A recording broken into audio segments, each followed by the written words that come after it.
जो 9 मई का सानिया है, जो कौमी सानिया है, मुल्क की तारीख़ में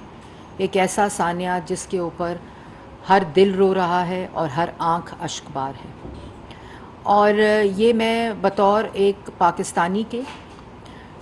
ऑफ़िस का मनसब तो मेरे पास है ही, वज़ीर इत्तलात का, लेकिन एक पाकिस्तानी होने की हैसियत से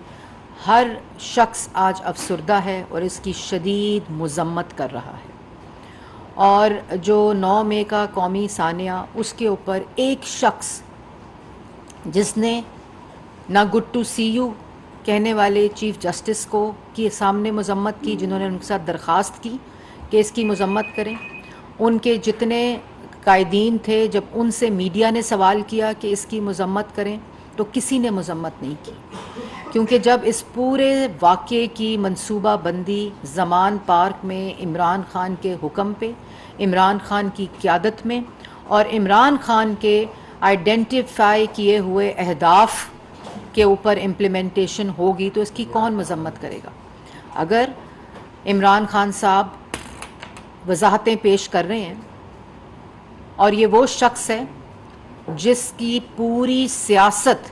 इंतशार, फसाद और मुल्क के ख़िलाफ़ साजिश और दुश्मनी है,